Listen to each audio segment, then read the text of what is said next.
Well, it's always great to be in Rolla. It's exciting to see what's going on at the S&T campus, and we very much appreciated the report from Chancellor Schrader about the strategic plan and the progress towards the goals of the strategic plan and also the challenges. But it's always great to be here, and it's exciting to see what the students are doing. So. I just want to highlight a few things. I just got done with the President's report, and I spent time talking about a concept called Missouri Promise, which is a potential to take dollars from a cigarette tax and have them directed specifically towards scholarship for high school graduates and non-traditional students that want to go to a 2-year or 4-year public institution in the state of Missouri. I referenced some other states, that specifically Georgia, that has implemented something like that and seen wonderful results in terms of college participation and student success once going to either a 2-year or 4-year college. The reason why I touched on this is it's important for the state of Missouri that if we want more jobs and we want better paying jobs and we want to attract more businesses, one of the keys to economic development or economic growth is improving your output from higher education, and that's what we're all for, but we need the resources to go do that. So I proposed a concept, and we're going to continue to work with our colleagues in higher education from both 2-year and 4-year, as well as Department of Higher Education and CBHE, and also political leadership and business leadership to try to bring this to reality and hopefully get this on the November 2016 ballot. So those were the comments today, and like Curator Cupp said, we had another great trip to S&T, learned a lot, and heard about a lot of progress that has been made over the last 12 months here in Rolla. I would like to open up to questions you might have. Who are you guys polling with? Who are we polling with? Yeah, you mentioned polling showing positive stuff. Yes, well, the political leaders that we have been working with, and one that's been pretty public on it, Clint Zweifel, our treasurer, who is invested in this personally, as well as his leadership in the 529 effort of helping parents and relatives raise necessary dollars for their students or grandkids or whatever to go on to college. He's invested and interested in this. The work that he's done has looked at what the possibilities are for voters and what their interests might be, and so that's where we're getting that polling statistics or the polling information on. Right. So with Kofi, are you guys planning on just kind of doing a joint statement sort of thing from the get-go, or creating a campaign, or is that? Well, I think we first have to agree to the concept, and we met once, and we're going to meet again next week. And out of that, I would suspect we'll have some sort of statement.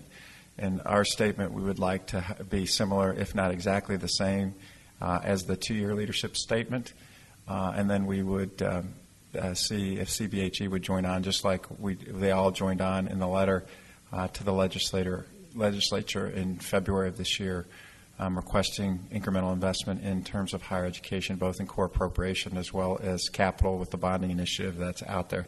So I can see that happening in the near term. And then from a campaign standpoint, we have to go raise the money. And we have to raise the money to get the signatures on the ballot. Also, we have to raise the money to do the marketing and advertising and messaging important to make sure that once it's on the ballot, it's successful and supported by the voters. And that's a significant lift that will need all leaders of higher education to be involved in and participate. Sort of increase isn't exactly the same, like transportation, for example. Mm-hmm. We saw that fail, and right. A couple things failed in the past. So the state just hasn't been very receptive to tax increases like that in a while. So what do you see being the biggest concern in tackling those populations? Well, the reason why some of these taxes haven't passed, or the majority of them haven't passed, is obviously voters have looked at that and said, I don't agree with it. And they can not agree with it because they don't believe those monies are going to be used for the right purpose. They can not agree with it because they don't think think it's a service or an investment that the state needs to make. There's different reasons as to why that occurs. When the last time we went after a cigarette tax increase, which was about 2 or 3 years ago, that cigarette tax was 50% of the funds would be intended for K through 12, 30% for higher education, and 20% for smoking cessation. And when we looked at what happened was it passed in primarily the metro areas of St. Louis, Kansas City, Columbia, and Springfield, and then there's a few other counties that it passed in as well. But the rural Missouri, it didn't pass. And in fact, it didn't pass. It got slammed in rural Missouri. And when I talked to some friends and of Missourians as to why they didn't vote in support of it, what I heard most frequently was, we don't believe the dollars are going to go towards the intended purposes. So there was a belief that if I agree to that, they're not going to stay there. What we want to do is, in designing this, is have it as a constitutional amendment, just like I referenced in my comments, similar to conservation and MoDOT, in that you've got dedicated taxes for a dedicated purpose, and those dollars over time have been protected and have been spent with the desire, or the spent in the way that it was originally intended. So we want to make sure that is clear in this initiative. And then this is also a single topic or a single issue, and we believe that there is more interest in that addresses a single concern versus multiple concerns, so it won't be as diluted potentially as what has happened in the past. I will remind you that it was 51% to 49% last time, so it wasn't that bad of a drumming. And so we were close in the last initiative, and if you remember the last time, we really didn't have anybody other than Attorney General Chris Koster stand up in support of this. There wasn't any political leaders on either side that stood up in support of this. And a part of this campaign is making sure that we have political leaders on both sides of the aisle support something like that. I believe if we have that, and if we can come together on the design, we raise the money, I believe this will pass.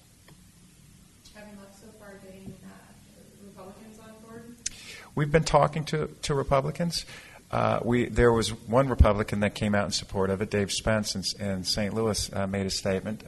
Dave, to remind you, ran for governor on the Republican ticket. So Dave has already come out in support of this, and it's my hope that other Republicans will come up publicly in support of this.